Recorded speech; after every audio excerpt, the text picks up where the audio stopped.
यहाँ के मुस्लिमों के हालात और देखते हैं कि आजादी के इतने सालों बाद भी इस कस्बे के मुस्लिमों के कौन कौन से ख्वाब हैं जो अधूरे रह गए हैं।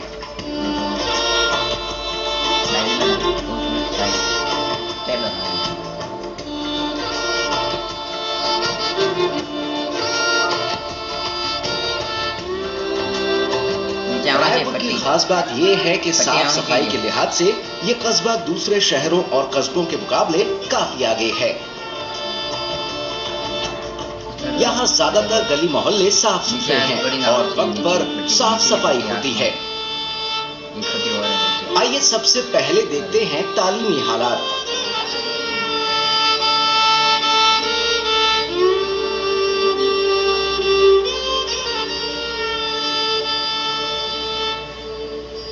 तालीम के लिहाज से कस्बे के मुसलमानों के हालात ठीक ठाक हैं। यहाँ कई दीनी मदरसे संचालित किए जा रहे हैं, जहाँ पर दीनी तालीम के साथ साथ आधुनिक शिक्षा भी दी जा रही है।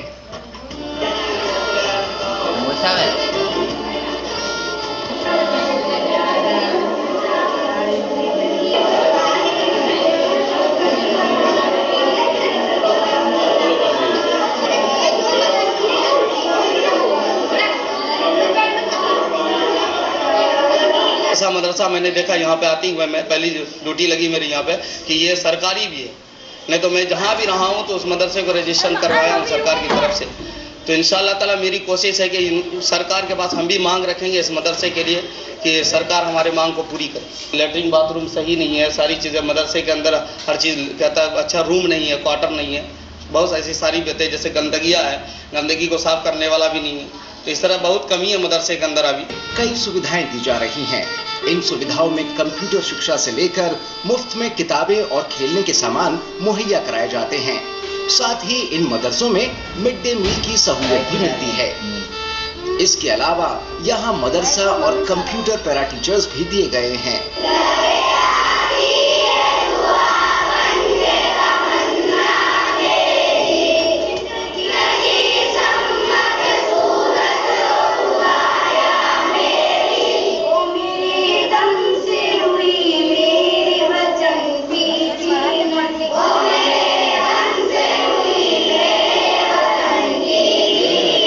एजुकेशन के अच्छे हालात हैं, लोग पढ़ाई में बहुत दिलचस्पी रखते हैं और मन भी लगा रहे हैं बच्चे पढ़ने में।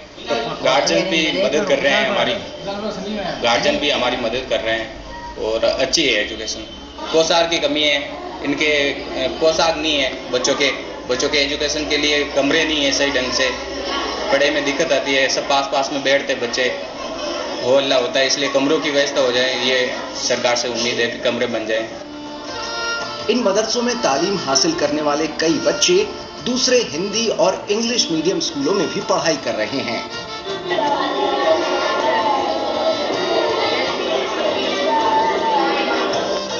उर्दू और अरबी की तालीम के लिए स्कूल के बाद ये बच्चे दीनी मदरसों में आते हैं। इससे इन्हें आगे की पढ़ाई जारी रखने में मदद मिल रही है।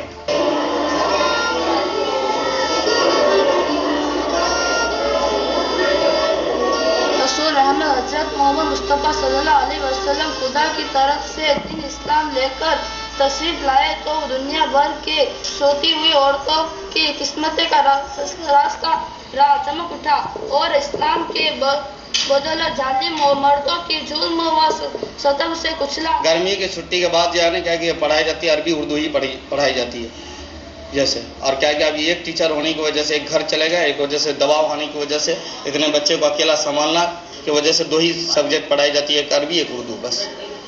और इसके बाद दीन इस्लाम की जितनी भी मालूमात है, जैसे नमाज के लिए, रोजे की फजीलत और क्या कि जैसे खाना खाने का तरीका, पानी पीने का तरीका, इस्लाम के अंदर जितने भी तरीके हैं इन बच्चों को बताया जाता है। दीन इस्लाम की तालीम के साथ में बच्चे, इन लोगों जो है ना अपने बच्चे को अच्छा खासा इंजीनियर भी बनाना चाहते, डॉक्टर भी बनाना चाहते, उनके शौक है कि हमारा बच्चा आगे बढ़े। तो इस तरह क्या कि वो दुनियावी पढ़ाई भी पढ़ाते हैं अपने बच्चे को। पढ़ाई तो जरूरी है, इसलिए मैं मेहनत करके अपना बच्चों के लिए करती हूँ। इसकी बस वही कारण है, मैं जैसे तकलीफ देख रही हूँ वैसे ये नहीं देखे। एजुकेशन लेवल पहले से बढ़ा है, लेकिन आर्थिक स्थिति कमजोर होने की वजह से एजुकेशन लेवल बढ़ने के बावजूद भी उनका विकास नहीं हो पा रहा है। बच्चे पढ़ना चाहते हैं, पढ़ रहे हैं, विकास होना चाहिए, वो हो नहीं रहा।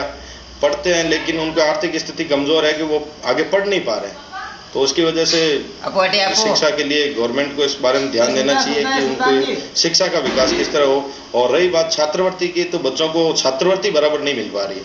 अगर 200 फार्म भरेंगे तो मुश्किल से उसमें से 20-30 फार्म पास होकर के 20-30 लड़कों को छात्रवृत्ति मिलेगी, जरूरतमंद उसमें भी पीछे रह जाते हैं।